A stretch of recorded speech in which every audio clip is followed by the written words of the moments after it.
اعوذ باللہ السمیع العلیم من الشیطان الرجیم من حمزہ ونفخہ ونفثہ بسم اللہ الرحمن الرحیم رب ادخلنی مدخل صدق واخرجنی مخرج صدق واجعل لی من لدنک سلطانا نصیرا۔ السلام علیکم ورحمۃ اللہ وبرکاتہ۔ میری آج کی اس ویڈیو کا موضوع ہے ابن شہاب زہری اور تدلیس، یعنی ابن شہاب زہری جو محمد بن مسلم بن عبید اللہ بن عبداللہ بن شہاب القرشی الزہری ہیں، ان کی تدلیس کے حوالے سے اختلاف پایا جاتا ہے کہ بعض حضرات ان کو مدلس کہتے ہیں کہ یہ بہت سخت تدلیس کہتے ہیں اور کرتے ہیں، اور بعض حضرات کہتے ہیں کہ یہ تدلیس نہیں کرتے۔ تو در حقیقت بات کیا ہے؟ سب سے پہلی بات تو یہ ہے کہ میں نے اپنی ایک پچھلی ویڈیو میں یہ بھی اس بات کی بھی صراحت دی تھی، اس بات کی بھی دلیلیں دی تھی کہ امام مالک سے اور امام ابو داؤد سے اور امام ابو مصر سے تدلیس ثابت ہے کہ وہ راوی کو گرا دیتے ہیں، اور اگر اس بنیاد پر اگر ہم انہیں مدلس بنا دیں تو پھر ان کی بہت ساری روایات جو ہے وہ معنن ہونے کی وجہ سے ضعیف قرار دی جائیں گی، جبکہ ان حضرات کو کسی مقدم نے مدلس نہیں کہا یا یہ تدلیس کے لیے شہرت نہیں رکھتے۔ یہ ایک پوائنٹ آپ نوٹ کر لیں کہ جو تدلیس کا ایشو ہے اس میں ایک منہج یہ ہے جو امام شافعی سے ہے، جیسا کہ پچھلی ویڈیو بھی میں نے بتایا تھا کہ امام شافعی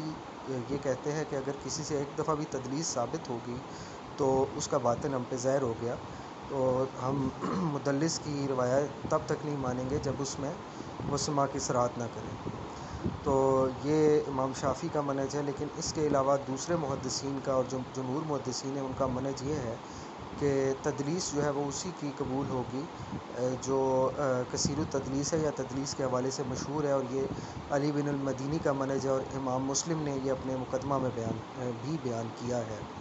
تو یہ انشاءاللہ کسی دن محدثین کے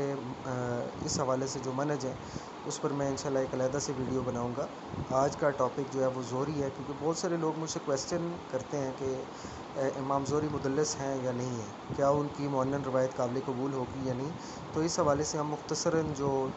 جتنے بھی مواقف ہیں ان کا جائزہ ہم لیتے ہیں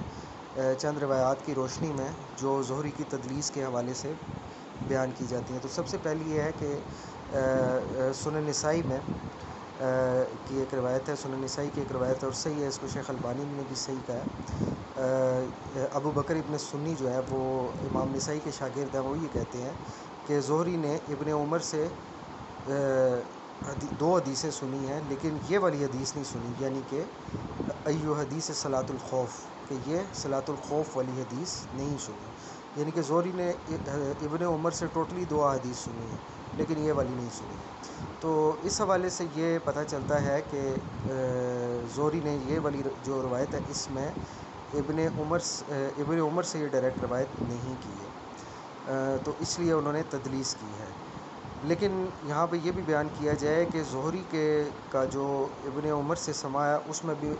اختلاف پایا جاتا ہے۔ امام احمد بن حنبل اور یحییٰ بن معین نے یہ فرمایا کہ انہوں نے ابن عمر سے کچھ بھی نہیں سنا، ایک حدیث بھی نہیں سنی، جبکہ امام ابو حاتم کہتے ہیں کہ ان کا سماع ابن عمر سے ثابت نہیں ہے، ان کو زہری نے ابن عمر کو دیکھا ہے لیکن ان سے سماع نہیں کیا، جبکہ علی بن المدینی کا یہ منہج ہے اس حوالے سے کہ انہوں نے عبداللہ ابن عمر سے دو حدیثیں سنی ہیں۔ تو ایک اور روایت ہے تاریخ بغداد کی ہے کہ ابو علی صالح بن محمد الاسدی جو صالح الجزرہ کے نام سے مشہور ہیں، وہ کہتے ہیں کہ حدیث شعیب بن ابی حمزہ عن زہری قال کان محمد بن جبیر بن مطعم یحدث عن معاویہ عن النبی صلی اللہ علیہ وآلہ وسلم فی الامرا والزہری اذا قال کان فلان یحدث فلیس هو سمع۔ کہ صالح بن محمد الاسدی الجزرہ کہتے ہیں کہ حدیث شعیب بن ابی حمزہ جو ہے وہ زہری کے حوالے سے، اس میں زہری کہتے ہیں کہ محمد بن جبیر بن معتم نے محمد بن جبیر بن معتم یحدث عن معاویہ، کہ وہ محمد بن جبیر بن معتم جو ہے وہ معاویہ کے حوالے سے روایت کرتے ہیں نبی صلی اللہ علیہ وآلہ وسلم سے عمرہ کے حوالے سے، یعنی کہ امارت کے حوالے سے، حاکموں کے حوالے سے۔ تو جب زہری کہیں کہ کان فلاں یحدث فلیسا ہوا سما، اور جب زہری یہ کہیں کہ فلاں یہ حدیث بیان کرتا ہے تو اس میں ان کا سما نہیں ہے۔ تو اس حوالے سے کہ ان کی یہ سٹیٹمنٹ جو ہے وہ تدلیس کے زمرے میں نہیں آتی ہے، چونکہ تدلیس ایک ایسی چیز ہے جس میں راوی جو بیان کرنے والا ہے، مدلس جو ہے، وہ ایسی ٹرک یا ایسی ٹیکنیک اپناتا ہے کہ وہ سامنے والے پہ عیاں ہی نہیں ہوتا کہ اس نے یہ روایت نہیں سنی ہے۔ تو یہاں پہ ٹوٹلی اسٹریٹ فارورڈ یہ پتہ چل رہا ہے کہ زہری کہہ رہے ہیں کہ کانا فلاں یحدث کانا، مطلب جیسے محمد بن جبیر بن مطعم جو ہے وہ یحدث عن معاویہ، تو اس میں تو اسٹریٹ فارورڈ ثابت ہے کہ وہ کہہ رہے ہیں کہ محمد بن جبیر بن مطعم جو ہے وہ حضرت معاویہ کے حوالے سے روایت کرتے ہیں۔ تو اس میں صالح جزرہ نے خود بھی کہہ دیا کہ جب زہری یہ کہتے ہیں کہ کانا فلاں یحدث فلیسا ہوا سما، کہ جب وہ یہ کہیں کہ فلاں یحدث تو اس میں ان کا سما نہیں ہے۔ یہ تاریخ بغداد میں بھی ہے اور سیر الاعمال النبلاء میں بھی یہ روایت ہے۔ اس روایت کو امام بخاری نے اپنی صحیح میں 7139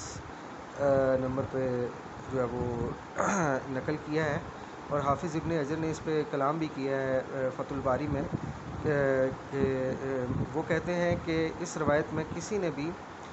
یہ نہیں کہا کہ روایات عن زہری عن محمد بن جبیر الا ما وقع فی روایات نعیم بن حماد عن عبداللہ ابن مبارک، یعنی اور صرف ایک روایت ہے جو نعیم بن حماد نے عبداللہ بن مبارک کے حوالے سے کی ہے، اور اس میں صالح کہتے ہیں کہ ولا اصل له من حدیث ابن المبارک کانت عادت الزہری انه اذا لم يسمع الحدیث یقول کان فلاں یحدث، کہ یہ صالح جزرہ کہتے ہیں کہ یہ حدیث اصل میں ابن مبارک سے نہیں ہے، اس کی کوئی اصل ابن مبارک سے نہیں ہے، اور زہری کی عادت تھی کہ جب وہ کسی حدیث کو انہوں نے خود نہیں سنا ہوتا تھا ایک راوی کے حوالے سے، تو کہتے تھے کہ فلاں نے یہ حدیث بیان کی۔ تو اس میں بھی یہ اسٹریٹ فارورڈ بالکل یہ ثابت ہو رہا ہے کہ زہری نے جو ہے وہ ایسی بات کی ہے، تو اس میں تدلیس کا شائبہ ہی نہیں رہتا، کیونکہ تدلیس ایک ایسا عمل ہے جس میں راوی اس طرح سے بیان کرتا ہے روایت کو کہ دوسرے کو یہ شک ہوتا ہے، بلکہ یہ یقین ہو جاتا ہے کہ اس نے یہ روایت سنی ہے۔ پھر حافظ ابن حجر جو ہے وہ اس قول کا رد بھی کرتے ہیں، اور وہ کہتے ہیں کہ بہقی نے جو یعقوب بن سفیان ان حجاج بن ابی منی الرصافی ان جدہ ان زہری ان محمد بن جبیر بن مطعم و اخرجہ حسن بن رشیق فی فوائدہ من طریق عبداللہ بن وہب ان ابن لہیہ ان عقیل ان زہری ان محمد بن جبیر، تو کہ یہ روایت اس طرح سے بھی بیان کی گئی ہے۔ اچھا، ایک اور روایت ہے کہ ابن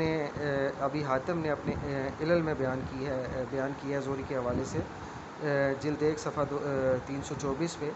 ابن ابی حاتم بیان کرتے ہیں کہ میں نے اپنے والد سے اس حدیث کے بارے میں سوال کیا جو نعمان بن راشد نے زہری کے بحوالہ زہری بحوالہ عروہ بحوالہ عائشہ یہ بیان کی گئی کہ ان رسول اللہ صلی اللہ علیہ وسلم لم یضرب امرأۃ قط ولا خادما الا یجاہد فی سبیل اللہ، کہ نبی صلی اللہ علیہ وسلم کسی خادم یا لونڈی کو جہاد کے علاوہ جو ہے وہ کبھی مارا نہیں کرتے تھے، یعنی کہ پٹائی نہیں کیا کرتے تھے۔ قال ابی، یعنی کہ میرے والد نے کہا، یعنی ابو حاتم رازی نے کہا، وصحیح ما رواه وکیل ان زہری ان علی بن الحسین ان نبی صلی اللہ علیہ وسلم مرسل، یعنی کہ صحیح تو یہ ہے کہ یہ روایت عقیل نے بحوالہ زہری بحوالہ علی بن الحسین امام زین العابدین بیان کی ہے نبی صلی اللہ علیہ وسلم سے مرسل، یعنی کہ امام زین العابدین علی بن الحسین نے نبی صلی اللہ علیہ وسلم سے یہ حدیث نہیں سنی ہے، چونکہ آپ جو ہے وہ نبی صلی اللہ علیہ وسلم کے وفات کے بعد آپ جو ہے وہ آپ کی پیدائش ہوئی تھی۔ تو قال ابی، میرے والد نے کہا کہ وقد رواہ سوری و عمر بن ابی قیس ان منصور ان زہری ان عروہ ان عائشہ، کہ یہ روایت سوری اور عمر بن ابی قیس نے بحوالہ منصور بحوالہ زہری بحوالہ عروہ بحوالہ عائشہ ان نبی صلی اللہ علیہ وسلم بیان کی ہے، اور میرے والد نے کہا کہ حدث الزہری بہذا الحدیث ان ہشام بن عروہ روی ان ابیہ ان عائشہ، کہ یہ حدیث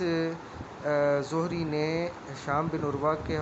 سے بحوالہ ان کے والد یعنی عروہ بن زبیر بحوالہ عائشہ بیان کیا، اور پھر کہا کہ الزہری لم یسمع من عروہ ھذا الحدیث فلعلہ دلسہ۔ یہ امام ابی حاتم بیان کرتے ہیں کہ انہوں نے یہ روایت زہری نے یہ روایت ہشام بن عروہ سے نہیں عروہ بن زبیر سے نہیں سنی ہے، اور اس میں انہوں نے شاید تدلیس کیا فلعلہ دلسہ۔ اور پھر اس کے علاوہ یہ مواقف بھی ہیں کہ شافعی اور دارقطنی نے امام زہری کو مدلس کہا ہے، لیکن یہ اقوال سے ثابت نہیں ہے کہ انہوں نے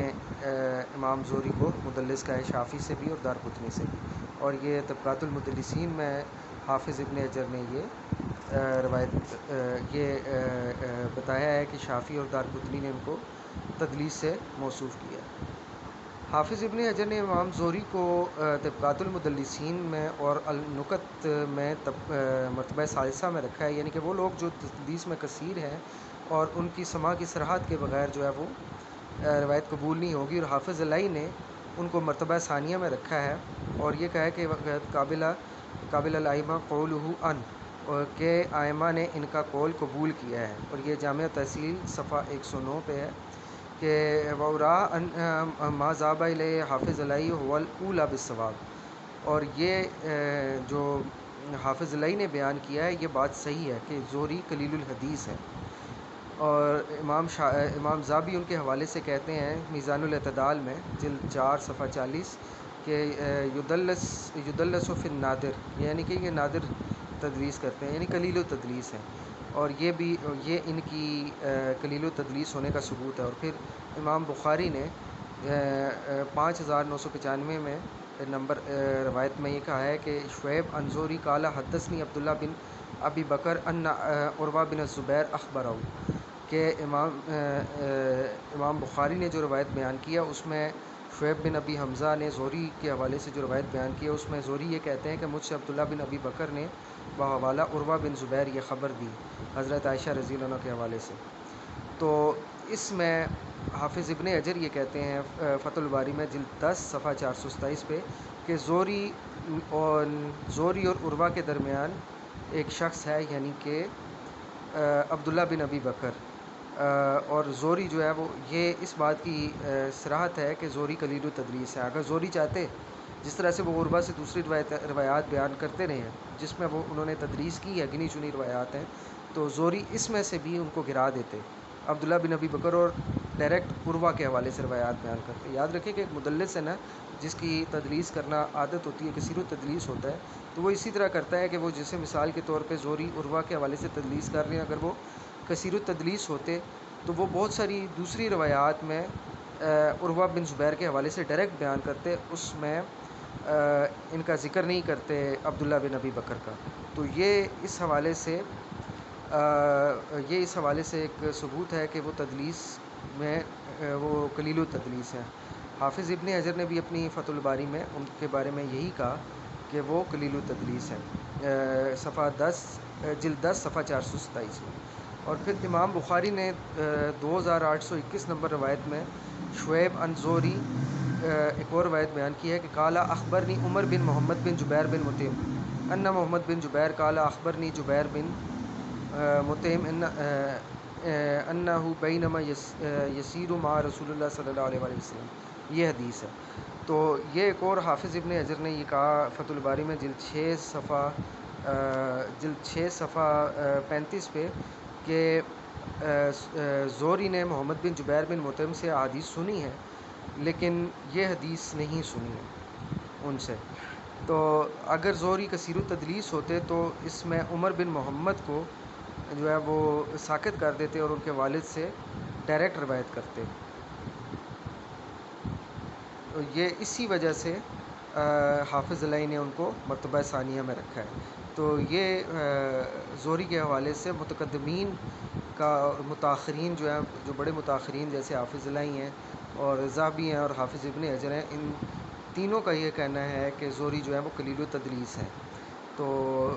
اس کے بعد زہری کو کثیر التدلیس کہنا جو ہے وہ تعجب کی بات ہو جاتی ہے۔ کسی متقدم نے ان کو صراحت کے ساتھ مدلس نہیں کہا، ہاں ان کی چند روایات کے حوالے سے کہا کہ جیسے کہ ابن سنی نے جو ہے وہ بیان کیا کہ فلاں روایت میں زہری نے تدلیس کیا، یا پھر ابو حاتم رازی نے کہ شاید انہوں نے تدلیس کیا. تو اس طرح مطلب گنی چنی روایات میں ان کی تدلیس ملتی ہے جو ان کے قلیل التدلیس ہونے کی نشانی ہے. اور یہ بھی محدثین کا ایک منہج ہے، جیسا کہ میں نے بیان کیا کہ ابن المدینی کا بھی یہی منہج تھا اور امام مسلم کا بھی یہی تھا. اور اس کے بعد امام ابو حاتم امام احمد بن حنبل کا بھی یہی منہج تھا، اور یحییٰ بن معین کا بھی یہی منہج تھا. بہت سارے محدثین کا، جیسے عبداللہ بن زبیر الحمیدی ہیں صاحب مسند الحمیدی ہیں، اور اس طرح امام دارقطنی ہیں، ان کا بھی یہی منہج تھا کہ وہ بنیادی طور پہ جو جتنے بھی روات تھے، اور خاص کر وہ جو مدلس ہونے کے حوالے سے مشہور ہوتے تھے، ان کی روایت ٹو روایت وہ دیکھتے تھے. ہر روایت کو وہ دیکھتے تھے کہ فلاں میں انہوں نے تدلیس کی ہے یا نہیں. پھر وہ اگر کسی روایت میں ان کی تدلیس ثابت ہوتی تھی تو تب وہ پوائنٹ آؤٹ کرتے تھے کہ وہ روایت تدلیس والی ہے. اس کے علاوہ جو دوسری روایات ہوتی تھیں تو ان کو وہ صحیح مانتے تھے، چاہے وہ معنن ہو یا سماع کثرات کے ساتھ تو شک باقی نہیں رہ جاتا. تو یہ امام زہری کے حوالے سے ایک نہایت مختصر گفتگو تھی. انشاءاللہ اپنی کسی مزید گفتگو کے ساتھ میں اگلی ویڈیو میں حاضر ہوں گا. بہت بہت شکریہ. اللہ حافظ.